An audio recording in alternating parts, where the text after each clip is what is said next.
माझे नाव उर्वशी आहे. माझे आईवडील या जगात नव्हते. मी लहानपणापासून अनाथ होते आणि माझे संपूर्ण आयुष्य इकडे-तिकडे भटकण्यातच घालवत होते. असे म्हणतात की स्त्रीचे घर तीच संपन्न करू शकते आणि तिच्या चुकांमुळे तिचे घर उद्ध्वस्तही करू शकते. माझ्या वैयक्तिक आयुष्याकडे बघून मी असे म्हणत असेल तर ते अगदी बरोबर आहे. हा फक्त माझा वैयक्तिक व्यवसाय होता, ज्याद्वारे मी रात्रंदिवस पैसे कमवत असे आणि मी समोरच्या व्यक्तीला किती सहज फसवायचे हे कोणालाच समजायचे नाही.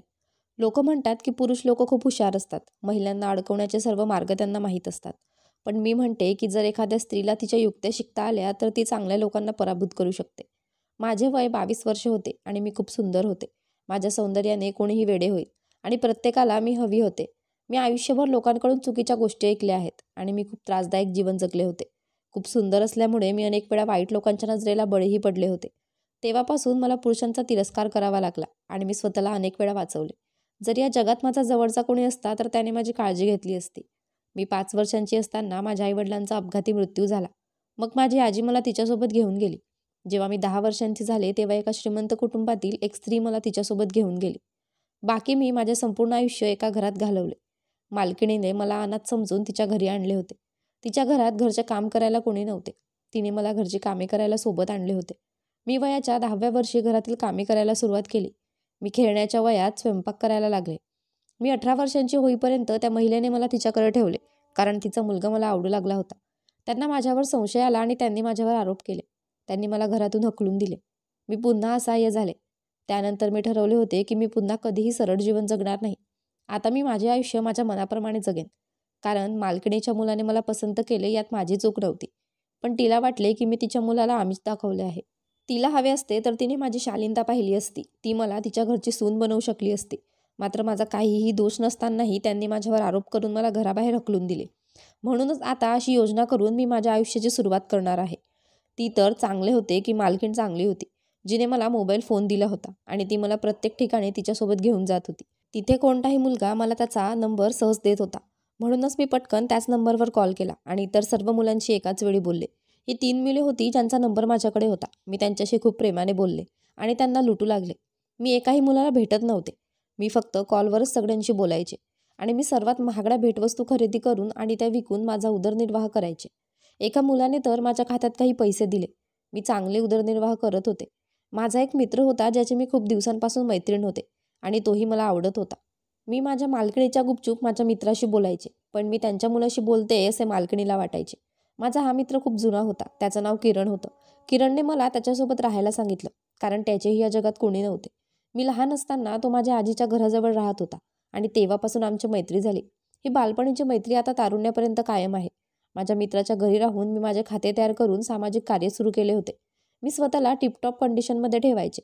प्रत्येक मुलगा मला पाहताच माझ्या प्रेमात पडत होता. मी मुलींच्या हक्कासाठी काम करू लागले. जिथे जिथे मुलींवर अन्याय व्हायचा तिथे मी आधी महिलांच्या बाजूने बोलायचे. अशा प्रकारे मी खूप प्रसिद्ध झाले होते आणि प्रत्येक मुलगा जो मला मदत करू इच्छित होता त्याला माझ्या सौंदर्याने भुरळ घातली होती. मी माझ्या सौंदर्याचा पुरेपूर फायदा घेत असे. तर माझ्या मित्राने मला त्याच्या घरी राहायला जागा दिली होती. आम्ही दोघे एकत्र राहत होतो. त्याचं माझ्यावर खूप प्रेम होतं. माझं पण त्याच्यावर प्रेम होते, पण फक्त पैसे कमावण्यासाठी मी इतर मुलांशी फ्लर्ट करायचे. माझ्याकडे खूप पैसा येऊ लागला. माझे प्रेमळ बोलणे आणि माझ्या शैलीने पोरांना आपलेसे केले आणि काहीशी जीव घेणारी माझी स्टाईल पोरांना वेड लावायची. माझ्याकडे आताही एक स्त्री आली होती जी म्हणाली की माझा नवरा मला घरखर्च देत नाही, कारण मी आणि माझा मित्र किरण महिला व मुलींची पोलीस सोबत मिळून मदत करायचो आणि मला कुठेतरी पैसे खर्च करायचे असतील तर मी प्रसिद्धीसाठी खर्चही करायचे. तिच्या नवऱ्याचा व्यवसाय खूप चांगला असला तरी त्याला अजूनही समजत नाही की तो पत्नीला खर्च का देत नव्हता. ते महिलेचा नवरा खूप बेफिकर होता आणि तो आमच्या वस्तीत राहत होता. या माणसामुळे घरात खूप तणाव होता. मी अत्यंत समाधानाने या महिलेचे बोलणे ऐकले. तिच्या पतीचा व्यवसाय चांगला होता. सर्व तपशील जाणून घेतल्यावर मी म्हणाले, मी तुला मदत करेन. तू घरी जा. मी तुझ्या नवऱ्यासाठी काहीतरी विचार करते. त्याला पूर्णपणे समजावून सांगण्याचा प्रयत्न करणे हे माझे काम आहे. माझे बोलणे ऐकून ती गप्प झाली. माझ्याकडे तिच्या पतीचा मोबाईल नंबर होता, कारण तो किरणने मला दिला होता. मी त्याच रात्री तिच्या नवऱ्याला मेसेज पाठवला. त्यात फक्त हाय लिहिले होते. पहिल्या संदेशाचा जेव्हा रिप्लाय आला नाही तेव्हा मी दुसरा मेसेज केला. दुसऱ्या मेसेजमध्ये मी काहीतरी विचित्र केले. त्यात मी हाय स्वीटहार्ट लिहिले. रात्रीचे 2 वाजले आहेत आणि तू मला अजून कॉल केला नाहीस. मी म्हणाले, तुला माहिती आहे ना की माझ्याकडे कॉल बॅलन्स नाही. ही एक युक्ती होती जी मला आजमावायची होती, जे थेट लक्ष्यावर आदळली. लगेच 5 मिनिटांनी मला फोन आला. मी एक विचित्र स्टाईलने फोन उचलला की समोरच्या व्यक्तीला उत्सुकतेने विचारले, नमस्कार जी, तुम्ही कोण आहात? आणि लगेच तो त्याच्यापासून अनभिज्ञ झाला. मी म्हणाले, सांग तू कोण आहेस? मी खूप सुंदर आवाज काढला. असो, मी आवाज बदलण्यात पारंगत होते. माझा आवाज ऐकून कोणीही माझ्या सौंदर्याचा अंदाज लावू शकत होता आणि मी माझ्या आवाजाइतकीच सुंदर होते. मी या माणसाशी अनोळखी म्हणून बोलत होते. मी त्याच्या वस्तीत राहणारी मुलगी आहे हे त्याला माहीत नव्हते. तुझा मेसेज आला आहे असे तो सांगू लागला. मी म्हणाले की मी रोहनला मेसेज केला होता, पण तरीही मला रोहनकडून तुझा आवाज ऐकू येत होता आणि हा रोहनचा नंबरही वाटत नाही. तो म्हणाला, मी रोहन नाही, माझे नाव विशाल आहे. मी म्हणाले, सॉरी डिअर, कदाचित नंबरचे अंक मागे पुढे गेले असतील. माझे संभाषण इथून सुरू झाले आणि आम्हाला बोलून महिना उलटला होता आणि महिनाभरातच मी त्या व्यक्तीला वेड लावलं होतं. तो माणूस आपल्या बायकोच्या रोजच्या घरगुती भांडणांनी खूप कंटाळला होता. त्यामुळे त्याला माझे मनापासून बोलणे खूप आवडले आणि माझ्या बोलण्यावर त्याचा परिणाम होऊ लागला. या बहाण्याने मी त्याच्याकडून माझ्या खात्यात बरीच रोकड जमा करायची, पण या लाखो रुपयांचाही मला काही उपयोग झाला नाही, कारण हे माझ्यासाठी कमी होते. ती व्यक्ती माझ्यासाठी काहीही करायला तयार असल्याचे मला दिसले. तेव्हा मी त्याला सांगितले की तू तुझ्या बायकोला घटस्फोट दे, मी तुझ्याशी लग्न करेन. माझ्या या प्रकरणावर तो बराच वेळ गप्प राहिला, पण काही वेळाने तो म्हणू लागला की माझी पत्नी माझ्या मुलांची आई आहे, मी तिला कसे सोडू शकतो? माझी मुले माझ्या आणि त्यांच्या आईशिवाय असहाय्य असतील. त्यावर मी त्याला सांगितले, त्यात काय अडचण आहे? मी तुझ्या मुलांची काळजी घेईन, मग ते निराधारही होणार नाहीत. पण बघ, मला तुझी बायको सहन होत नाही, तीही मला स्वीकारणार नाही. हळूहळू तोही माझ्या बोलण्यावर तयार झाला. त्याने आपल्या पत्नीला घटस्फोट देण्याचा निर्णय घेतला होता आणि काही दिवसांनी त्याने तिला घटस्फोट दिला. त्याचा हा मेसेज ऐकताच मी माझा मोबाईल नंबर बंद केला, कारण माझे काम आधीच झाले होते. मी मोबाईलमधून माझे सिम काढून फेकून दिले. त्यानंतर माझा त्या व्यक्तीशी संपर्क झाला नाही. काही दिवसांनी त्याची पत्नी रडत माझ्याकडे आली आणि म्हणाली की माझ्या पतीने मला घटस्फोट दिला आहे आणि तो मला सोडून गेला आहे. मी दाखवले की मला याचे खूप वाईट वाटले. मी तिला म्हणाले की आजपर्यंत मी तुझ्या नवऱ्याला फोन करून बोललेही नाही आणि अद्याप त्याला काहीही समजावून सांगितले नाही. मी काही कामात बिझी होते. मला वाटले की थोडा वेळ कामातून मोकळी होईल आणि मग तुझ्या नवऱ्याला फोन करून समजावून सांगेल. त्याला समजले तर ठीक, नाहीतर पोलीस त्याला सुधारतील. मला वाटले होते की मी मोकळे झाल्यावर या विषयावर लक्ष केंद्रित करेन, पण तुझ्या नवऱ्याने तर तुला इतक्या लवकर घटस्फोट दिला.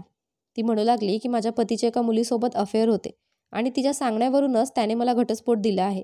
मी तिला म्हणाले की तिच्या नवऱ्याला माझ्याकडे पाठव, मी त्याला समजावून सांगेन की हे सर्व बरोबर नाही. ती म्हणाली, पण तो माझे ऐकणार नाही. मी म्हणाले, जर त्याने ऐकले नाही तर मी पोलिसांसह तुमच्या घरी येईल. तू त्याला पोलिसांची धमकी दे आणि तो लगेच माझ्याकडे येईल. ती म्हणाली, ठीक आहे दीदी, मी प्रयत्न करेन. ज्या बनावटी नंबरवरून मी तिच्या पतीशी बोलले होते तो नंबर आता बंद झाला होता. तो माणूस आधीच खूप अस्वस्थ होता, कारण त्याला ना प्रेयसी मिळाली होती आणि त्याची बायकोही त्याला सोडून गेली होती. जेव्हा तो माझ्याकडे आला तेव्हा त्याची प्रकृती खूपच गंभीर दिसत होती. किरण आणि मी त्याच्या पत्नीचे वकील म्हणून समोर बसलो होतो. मी म्हणाले, तू तुझ्या बायकोशी असं नाही करायला हवे होते. तुम्ही एका स्त्रीचे आयुष्य उद्ध्वस्त केले आहे हे तुम्हाला कळते का? माझ्याकडून खूप मोठी चूक झाली आहे असे तो बोलू लागला. मी हे सर्व रागातून आणि भावनेतून बोललो. मी म्हणाले, तू हे रागाने किंवा भावनेने बोललास की तुझे दुसऱ्याशी अफेअर आहे? माझे म्हणणे ऐकून तो दूर पाहू लागला. मी म्हणाले की बायको म्हणजे बायकोच असते, मग आता तुझ्या मुलांना कोण सांभाळणार? माझे म्हणणे ऐकून तो खूप अस्वस्थ झाला. तो म्हणाला, आता या प्रकरणावर माझ्याकडे काही उपाय नाही. आता काय करावे मला समजत नाही. सध्या कोणाला घटस्फोटाबद्दल माहिती नाही आणि अचानक सर्वांना माहीत झाले तर मी प्रत्येकाला काय उत्तर देऊ? माझ्या आईवडिलांनी मोठ्या अपेक्षेने माझ्या पत्नीसोबत माझे लग्न लावून दिले होते. माझी पत्नी माझ्या पालकांच्या पसंतीची आहे आणि जर त्यांना कळाले की मी तिला असे सोडले आहे तर त्यांनाही खूप दुःख होईल. मी म्हणाले, माझ्याकडे एक कल्पना आहे, काळजी करू नका. माझ्याकडे यासाठी एक चांगला उपाय आहे. मी माझ्या चेहऱ्यावर एक खोडकर हसू घेऊन किरणकडे पाहिले. किरणने मला शुभेच्छा दिल्या. मग त्याने पण माझ्याकडे आशेने भरलेल्या डोळ्यांनी बघितले. मी म्हणाले, हे बघ, तुझ्या बायकोबद्दल आता कोणाला काही कळले नाही की तू तिला घटस्फोट देऊन सोडले आहेस, पण तुझी बायको तुझ्यावर रागावली आहे कारण तू तिला सोडून गेला आहेस. कोर्टाच्या म्हणण्यानुसार तू तिला सोडले आहे. किरण म्हणाला की मी कोर्टात बोलून तुमचा घटस्फोट रद्द करून घेऊ शकतो, पण त्यासाठी तुम्हाला काही पैसे द्यावे लागतील. तो माझ्याकडे चकित होऊन बघू लागला. मी म्हणाले, हो, आम्हाला तुमचे काही पैसे द्यावे लागतील आणि मग तुमच्या पत्नीला सुद्धा आम्हाला आश्वासन द्यावे लागेल की तुम्हाला तिच्याशी पुन्हा लग्न करायचे आहे. तो म्हणू लागला, हो, मी स्वतः आता कोणत्याही महिलेच्या सांगण्यावरून पत्नीला सोडणार नाही. यासाठी मला किती पैसे द्यावे लागतील ते सांगा. मी म्हणाले, यासाठी तुम्हाला 5 लाख रुपये द्यावे लागतील, जे आम्हाला कोर्टात वकिलांसाठी खर्च करावे लागतील. आम्हाला बोलावे लागेल आणि दुसरे म्हणजे आमच्याकडून खूप मेहनत घ्यावी लागेल आणि आम्हाला ते तुमच्या पत्नीला देखील समजावून सांगावे लागेल आणि तुमच्याकडे जी काही मालमत्ता आहे ती तुम्ही तुमच्या पत्नीला आणि तिच्या मुलांकडे हस्तांतरित करावी, जेणेकरून ती तुमच्यावर विश्वास ठेवू शकेल. आम्ही तिला समजावून सांगू की तू खूप चांगला माणूस आहेस, तू फक्त चुकीच्या मार्गाने भरकटला होतास. माझे आणि किरणचे बोलणे ऐकून तो खूप खुश झाला. तो म्हणाला, ठीक आहे, मी तुमच्या खात्यात 5 लाख रुपये जमा करेन. मी त्याला सांगितले की तुझ्या घरात असे काही घडले आहे हे तुझे विधान कुठेही लीक होणार नाही मी जे बोलले त्यावर तो खूप खुश झाला. माझं घर उद्ध्वस्त होऊ नये असं मला वाटत होतं. मला माहीत नव्हतं की त्या फसव्या मुलीमुळे मी माझी सुंदर बायको आणि माझ्या मुलांना निराधार बनवणार आहे. तो गरीब माणूस पुन्हा पुन्हा त्याच्या चेहऱ्यावरचा घाम पुसत होता, कारण त्याला त्याच्या आईवडिलांची सर्वात जास्त भीती वाटत होती आणि त्याच्या मूर्खपणावर मी मनातल्या मनात हसत होते. त्याने दुसऱ्याच दिवशी माझ्या खात्यात 5 लाख रुपये जमा केले आणि सर्व मालमत्ता पत्नी आणि मुलांच्या नावावर केली. मी त्याच्या बायकोला समजावले की बघ, आता तुझा नवरा तुला कधीच सोडू शकत नाही. त्याला पाहिजे असले तरी, आणि त्याने तुला सोडले तरी तू कधीच लाचार होऊ शकत नाहीस. पण तो असहाय्य होईल, कारण तुम्हाला सोडल्यानंतर त्याच्याकडे एक पैसाही शिल्लक राहणार नाही. त्याच्या पत्नीला माझी कल्पना खूप आवडली आणि तिने माझे खूप आभार मानले, कारण मी यूट्यूबवर सोशल वर्किंग व्हिडिओ पोस्ट करत असते. लोक माझे चाहते बनले आहेत. बरेच लोक मला ओळखतात. माझ्या सामाजिक कार्याच्या नावाखाली मी माझा स्वतःचा व्यवसाय करत होते आणि पैसे देखील कमवत होते. यामध्ये किरणने मला पूर्ण पाठिंबा दिला. तो माणूस खूप काळजीत होता, म्हणूनच त्याने आम्हाला लवकरात लवकर पैसे दिले. तो गेल्यानंतर मी आणि किरण मोठ्याने हसत होते, कारण आम्ही त्याला बकरा बनवायला खूप छान जमवले होते. या खोट्या नियोजनात आम्ही यशस्वी झालो आणि आमचे पैसेही मिळाले. पूर्वी उर्वशी कोण हे कोणालाच माहीत नव्हते. आता सर्वांना उर्वशीचे नाव कळू लागले होते. मला ओळखणाऱ्या लोकांनी माझे नाव ऐकताच मला ओळखले, कारण किरण हा वृत्तनिवेदक असण्याबरोबरच पत्रकार होता. त्याने त्याच्यासोबत मलाही प्रसिद्ध केले. मुलींच्या विरोधात मी जेव्हा जेव्हा आवाज उठवला तेव्हा माझे मत मान्य केले गेले. काही पुरुष असे होते ज्यांना महिलांना न्याय कसा मिळावा हे माहीत नव्हते, पण मी त्यांना माझ्या स्टाईलने पटवून द्यायचे. अशा प्रकारे मी महिला आणि मुलींमध्ये प्रसिद्ध झाले. अनेक वेळा काही लोकांनी माझी बदनामी करण्याचाही प्रयत्न केला, पण ज्या महिलांना मी मदत केली होती त्यांचा एक गट माझ्या बाजूने उभा राहिला. मग कुणाकडे माझ्याकडे बोट दाखवायची हिंमतही नव्हती. हे माझ्या 2 वर्षांच्या मेहनतीचे फळ होते. गरीब भागात जाऊन जातीला आणि तिथल्या लोकांना पैसे, कपडे, अन्न या सर्व गोष्टींची मदत मी करायचे. आणि मी लोकांसोबत फोटो क्लिक करायचे आणि सोशल मीडियावर अपलोड करायचे आणि त्यांच्या समस्या सांगायचे. संपूर्ण कथा सोशल मीडियावर देखील पोस्ट करण्यात यायची. मी नाव आणि आदरसुद्धा मिळवला होता, कारण जेव्हा मी अनाथ होते तेव्हा माझ्याकडे काहीच नव्हते. मी अजूनही अनाथ होते, पण आता माझ्याकडे पैशांची ताकद होती आणि माझे नाव जे अनेकांच्या ओठावर आले होते. माझ्या या छान आणि निरागस ओळखीच्या मागे मी करत असलेल्या कामातून लाखोंची कमाई होत होती. ज्या मुलांशी मी फोनवर बोलायचे त्यांना मी आहे याची कल्पना नव्हती. फक्त उर्वशी त्यांच्याशी बोलत आहे. मी माझे नाव आणि नंबर बदलून त्यांच्याशी बोलायचे. ती मुलं माझ्या बोलण्याने वेडी झाली होती आणि या गोष्टीवर खुश राहून मी त्यांना जे सांगायचे ते करत असत. पण यापैकी मी फार कमी मुलांना भेटले होते, कारण मी या मुलांना माझी खरी ओळख सांगू शकत नव्हते. किरणने मला या कामात पूर्ण साथ दिली आणि त्याला माझी सर्व गुपिते माहीत होती. दुसऱ्याच दिवशी ती बाई माझ्याकडे आली आणि माझे पाय धरून म्हणाली, मॅडमजी, मी तुमची खूप आभारी आहे. तुम्ही माझे उद्ध्वस्त घर व्यवस्थित केले आहे. माझ्या पतीचे माझ्याशी वागणे खूप चांगले झाले आहे आणि त्यांनी त्यांची सर्व मालमत्ता माझ्या आणि आमच्या मुलांच्या नावावर केली आहे. तिच्या पतीलाही फोनवरून कोणत्याही मुलीशी मैत्री करू नये असा चांगला सल्ला मी दिला. हे आवश्यक आहे, अन्यथा ते महागात पडू शकते. मी एक तुटलेलं घर दुरुस्त केले आहे हे मला स्वतःमध्ये समाधान मिळाले. माझी पद्धत नक्कीच चुकीची होती, पण माझे काम खूप चांगले होते. म्हणूनच या प्रकरणात मला दोषी ठरवले जाणार नाही असा विचार करून मी स्वतःला शांत केले.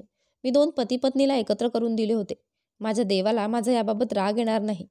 असो, माणूस स्वतः खूप हुशार असतो. त्याने स्वतःच्या हक्कासाठी स्वतः लढले पाहिजे. पण काही लोक इतरांची मदत घेतात. माझे हे काम चांगले चालले होते, कारण मी श्रीमंत पोरांना फसवत होते. माझी 5ही बोटे तुपात होती आणि मी पैसे देऊन पैसे कमवत होते. जेव्हा मी सभ्य होते तेव्हा कोणीही माझा आदर केला नाही, आणि जेव्हा मी बिघडले तेव्हा आज सगळे माझ्या पायाशी आले आणि माझ्याशी बोलू लागले आणि त्यांचे कामे करून घ्यायचे. पण यानंतर माझे काय झाले हे सांगणे कदाचित माझ्यासाठी सोपे नसेल. दिवसा माझे काम सामाजिक कार्य करणे आणि रात्रीच्या वेळी मला रात्रभर मुलांशी बोलावे लागत होते. त्या लोकांची मी गोड बोलून आमिष दाखवत असे, तेव्हाच मला पैसे मिळायचे आणि तेच पैसे मी सकाळी समाजकार्यात खर्च करायचे, जेणेकरून मी लोकांमध्येही नाव बनवू शकेल. सध्या माझे पैसे सर्वत्र सुरक्षित होते. एके दिवशी मी एका विवाहित मुलीच्या बाजूने बोलण्यासाठी कारने गेली. तिचा नवरा दारू पिऊन मारहाण करायचा. मी तिथल्या पोलिसांना घेऊन गेले. ते गाव आणि शहरापासून खूप दूर होते, त्यामुळे मी माझ्या गाडीने गेले होते आणि किरण त्याच्या ऑफिसमध्ये काम करत होता. आज त्याला माझ्यासोबत यायला वेळ नव्हता. किरण आणि मी खूप जवळ येत होतो. प्रेम अजूनच वाढायला लागलं होतं. आता आम्हाला वाटलं होतं की आपल्याकडे खूप पैसा आला आहे. यापुढे आपण चुकीच्या मार्गाने पैसे कमवू नयेत.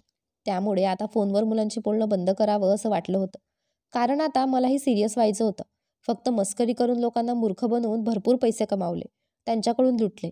आता मी आणि किरण एकमेकांशी लग्न करून गृहस्थीचा विचार करत होतो. मी गावातून फ्री होऊन घरासाठी निघत होते.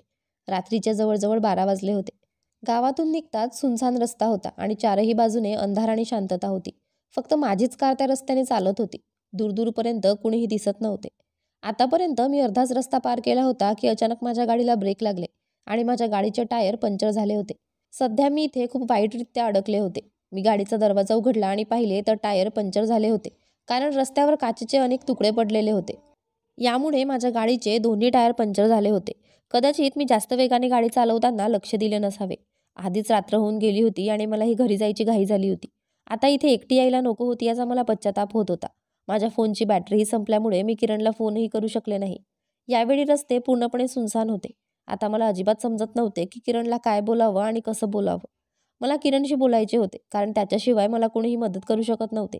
कारण इथल्या या सुनसान रस्त्यावर मला मदत करायला कोणीच नव्हतं. मी खूप अस्वस्थ आणि वाईटरित्या अडकले होते. वेळ निघून जात होती. मला या रस्त्यावर उभे राहून जवळपास 2 तास झाले होते आणि रस्त्यावर कोणीही दिसत नव्हते. मला एकटी भीती वाटत होती. मी माझ्या गाडीने घरी कसे पोहोचू हे मला समजत नव्हते. मी दुसरी गाडी येण्याची वाट पाहत राहिले, जेणेकरून कुणाची गाडी इथून गेली तर त्याची मदत घेता येईल. या क्षणी मला असे काहीही दिसत नव्हते. रात्रीचे 2:30 वाजले होते. आता माझ्या अडचणी आणखी वाढू लागल्या. तेवढ्यात अचानक मला दुरून गाडीचा पुढचा लाईट जळताना दिसला. गाडी माझ्या जवळून जाऊ लागताच मी लगेच उभी राहिले. मी हाताने सिग्नल केला आणि हळू आवाजात म्हणाली, कृपया मला मदत करा. ती गाडी भरधाव वेगाने पुढे जात होती, पण पुढे गेल्यावर तीही थांबली आणि तेवढ्यात पार्क केलेल्या गाडीत बसलेली व्यक्ती परत माझ्या दिशेने आली. त्याने आरसा खाली केल्यावर हे पाहून मी काही वेळ डोळे मिचकावायला विसरले. दुसरी संधी मिळाली असती तर कदाचित माझी त्याच्याशी बोलण्याची शैली वेगळी असती. पण यावेळी मी खूप अस्वस्थ आणि घाबरले होते. मी एकटी होते. मी म्हणाले की माझ्या गाडीचा टायर पंक्चर झाला आहे. तुम्ही मला लिफ्ट देऊ शकता का? असं म्हणत गाडीच्या आत एकापेक्षा जास्त मुलं बसली आहेत का हे पाहण्यासाठी मी गाडी तपासू लागले. जर जास्त मुले असती तर मी त्याला लिफ्ट मागितली नसती, कारण मला माझा सन्मान खूप प्रिय होता. त्याने माझ्याकडे पाहिले आणि म्हणाला, तू कदाचित, मी तुला पाहिले आहे. मी म्हणाले, हो, तुम्ही मला यूट्यूबवर पाहिले असेलच. मी एक सामाजिक कार्यकर्ता आहे. माझे म्हणणे ऐकून तो म्हणू लागला, हो, तुमचे नाव उर्वशी आहे ना? मी हो म्हणाले. तो म्हणाला, मी तुमचे व्हिडिओ पाहतो. मला तुमचे व्हिडिओ खूप आवडतात. मी तुमचा फॅन आहे. तू ये आणि माझ्या गाडीत बस. कसलीही काळजी न करता मी तुला घरी सोडतो. मी म्हणाले, आधी तुम्ही गाडीतून उतरा आणि माझी गाडी बाजूला करा. मी सकाळी मेकॅनिकला कॉल करेल आणि इथे पाठवेल. माझे म्हणणे ऐकून त्या मुलाने लगेच होकार दिला. तो खूप देखणा दिसत होता आणि माझ्याच वयाचा होता. जरी मी मुलांनी जास्त प्रभावित होत नव्हते, पण त्याचे व्यक्तिमत्व खरोखरच खूप चांगले होते, ज्याकडे पुन्हा पुन्हा पाहिले जाऊ शकते. तो त्याच्या गाडीचा दरवाजा उघडून बाहेर आला आणि माझी गाडी बाजूला ढकलली. मी या मुलासोबत त्याच्या गाडीत बसले. मी त्याला सांगू लागले की मी एक सामाजिक कार्यकर्ता आहे आणि लोकांना मदत करते. आम्ही बोलत होतो तेवढ्यात अचानक त्याच्या मोबाईलची बेल वाजली. त्याने फोन उचलला. बहुधा त्याच्या बायकोला राग येत होता की एवढ्या रात्री तो कुठे आहे. तो आपल्या पत्नीला म्हणू लागला, मी तुला आधीही सांगितले आहे की मी माझ्या मित्रांसोबत जात आहे. मला घरी यायला उशीर होईल. त्या क्षणी अचानक एक ट्रक कारसमोर येऊ लागला. त्या मुलाचे संपूर्ण लक्ष मोबाईलवर होते. मला भीती वाटत होती की आपला अपघात होऊ शकतो.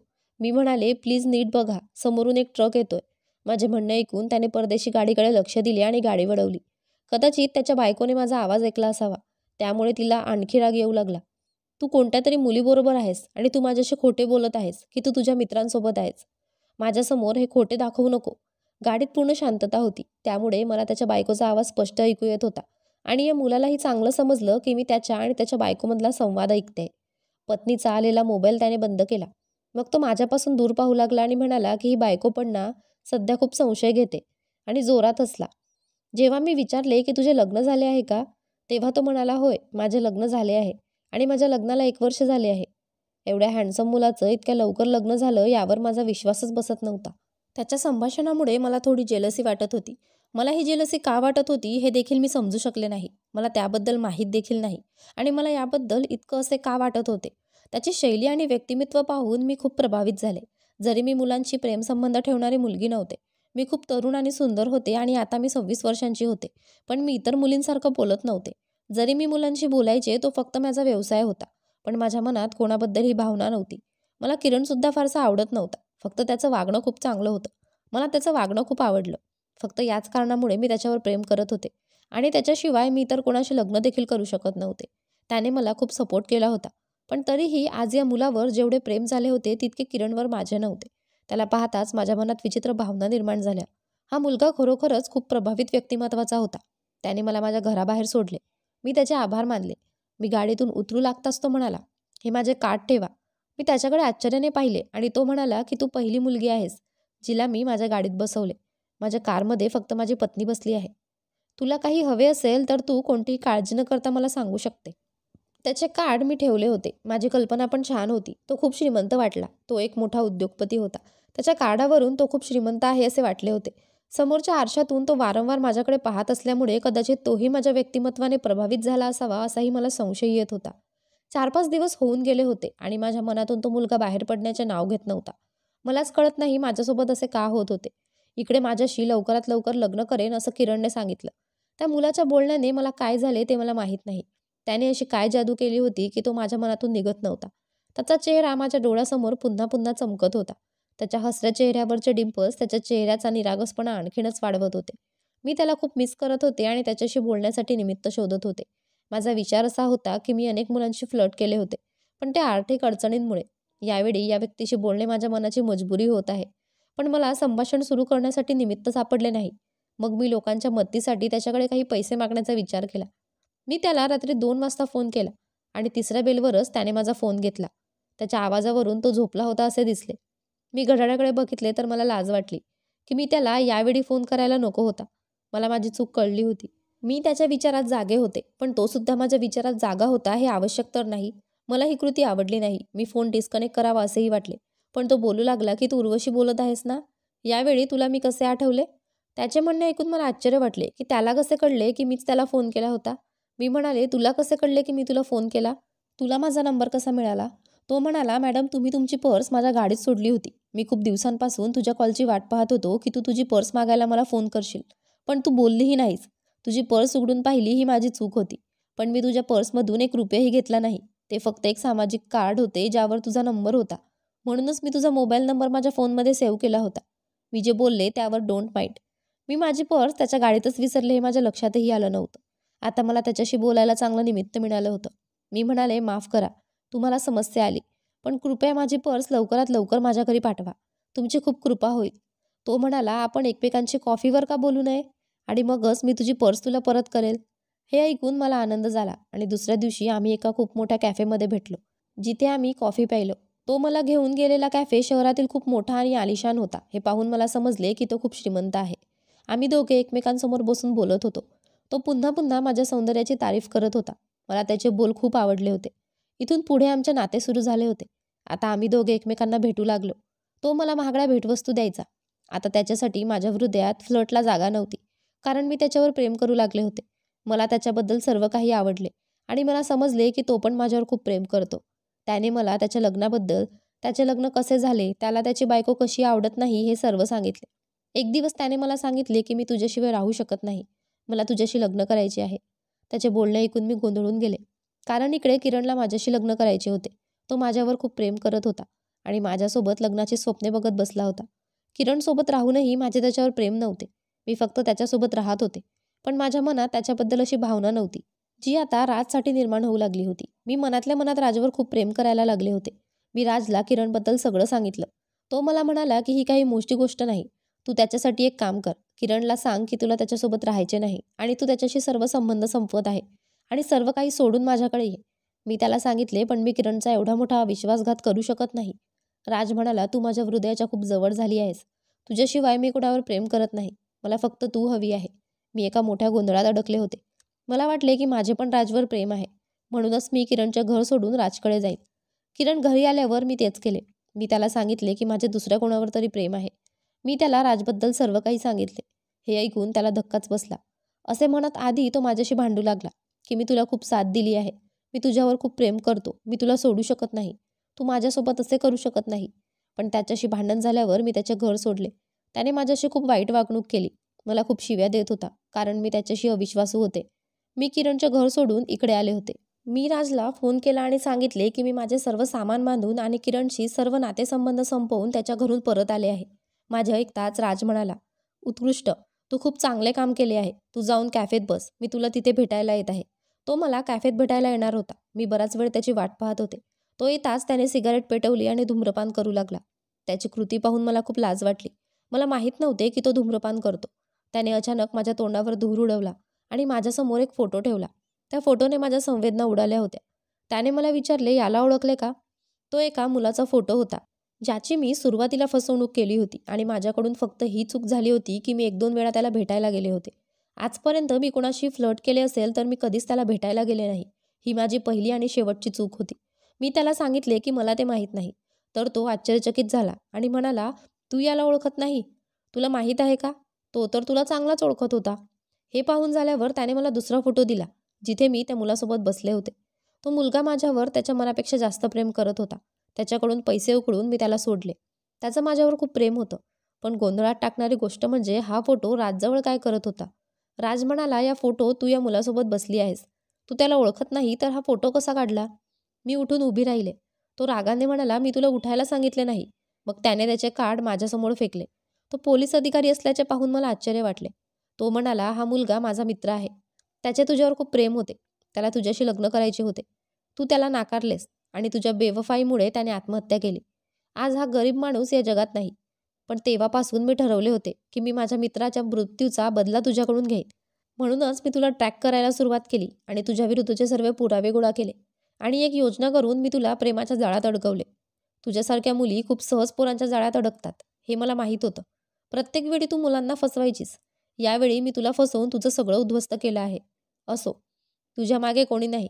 गरीब तो तुझा मित्र होता. तो तुझ्या प्रेमात पडला होता. तू माझ्यासाठी त्यालाही दगा दिलास. आता तुला हवे असले तरी तू त्याच्याकडे जाऊ शकत नाही, कारण तो तुला पुन्हा स्वीकारणार नाही. मी तुला बर्बाद केले आहे. तू माझ्या मित्राचा घात केलास." माझ्या डोळ्यांतून अश्रू वाहत होते, कारण मी स्वतः संकटात सापडले होते. मला किरणची खूप आठवण येत होती. किरणने मला प्रत्येक संकटात साथ दिली होती. मी वाईट गोष्टी केल्या आणि अनेक मुलांचे वाईट केले आणि त्याचे फळ मला मिळाले होते. ते म्हणतात की वाईटाचे परिणाम नेहमीच वाईट असतात. माझ्यासोबतही असेच काहीसे घडले आहे. मला राजने अटक केली आणि आज मी लॉकअपमध्ये आहे. माझ्यावर प्रेम करणाऱ्या किती पोरांना मी उद्ध्वस्त केले हे मला माहीत नाही. मी तुम्हा सर्वांना विनंती करू इच्छिते की कधीही कोणाच्या फिलिंगशी खेळू नका, कारण कोणाच्याही फिलिंगशी खेळणे म्हणजे एखाद्याचा जीव घेण्यासारखे आहे. तुम्हाला ही कथा आवडली असेल तर व्हिडिओला लाईक करा आणि चॅनलला सबस्क्राईब करायला विसरू नका. धन्यवाद.